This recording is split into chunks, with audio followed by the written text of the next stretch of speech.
Эту войну я считаю священной для нас, потому что Россия посягает на нашу свободу, на нашу демократию, на наш суверенитет, на жизнь и здоровье граждан Украины, в том числе моей семьи и моих детей.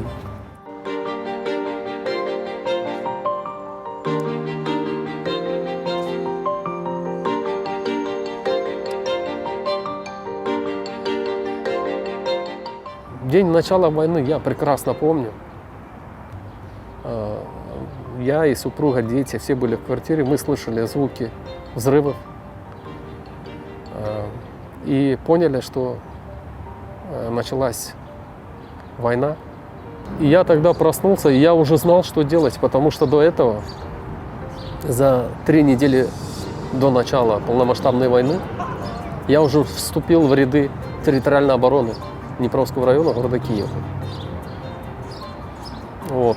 И поступила команда собраться. И всех, кто были уже в рядах территориальной обороны, мы собрались, организовали раздачу вооружения. Тогда еще из вооружения были только автоматы Калашникова, гранатометов не было. Но мы много подготовили коктейлей Молотова. Если враг приблизится к Киеву, мы были готовы встретить врага, даже вот с таким вооружением.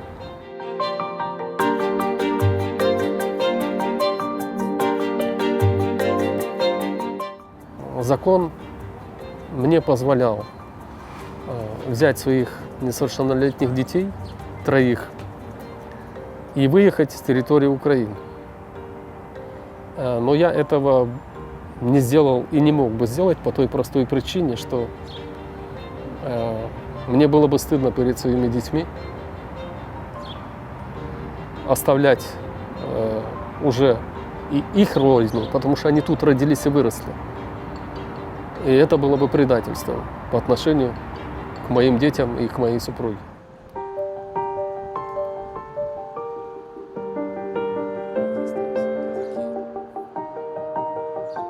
Закончил я Киевский институт внутренних дел, работал следователем. Потом решил поменять профессию, стал адвокатом. Во время учебы я встретил свою супругу, будущую супругу. И мы поженились. И вот таким вот образом я остался в Украине и живу в Украине.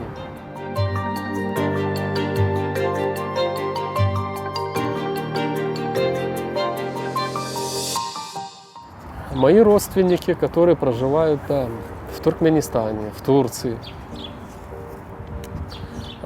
говорили мне: это не твоя война, уезжай, приезжай к нам. Мой ответ был прост: это моя страна, тут родились мои дети, я тут построил семью, тут мой дом, я буду ее защищать всем, чем могу.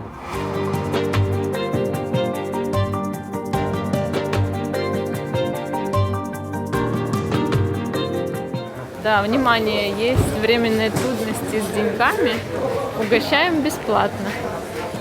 Да. Идемте. Это центр фашизма, идемте. Вот там вот, видите, шашлык, манты, там. Сейчас мы придем и пообедаем. Одноклассник мой один в России долгое время прожил и проживает. На своим аватаром он выбрал букву Z. Вот. Я говорю, я пишу ему, почему ты считаешь эту войну, агрессии России против Украины поддерживаешь. Там же фашисты, там же бомбили Донбасс. Вот. А ты сам видел? Не по телевизору же, говорю, послушай, Мы с тобой проучились в школе 10 лет. Я тут живу. Я мог бы прожить в фашистской стране вот столько лет. В Украине с 2006 года у меня, как лицо неславянской национальности, никто даже документы на улице не спрашивает. Раньше было, да, 2006 года было, спрашивали на улице, сотрудники милиции подходили, спрашивали ваши документы для того, чтобы проверить. А сейчас, 2006 года, этого нет. В Украине, альхамдулиллах, свободно мы ходим в мечеть. Нам никто не мешает отмечать наши мусульманские праздники. Наоборот, в последнее время, если вы смотрели новости, что наш президент даже государственным праздником объявил Рамадан.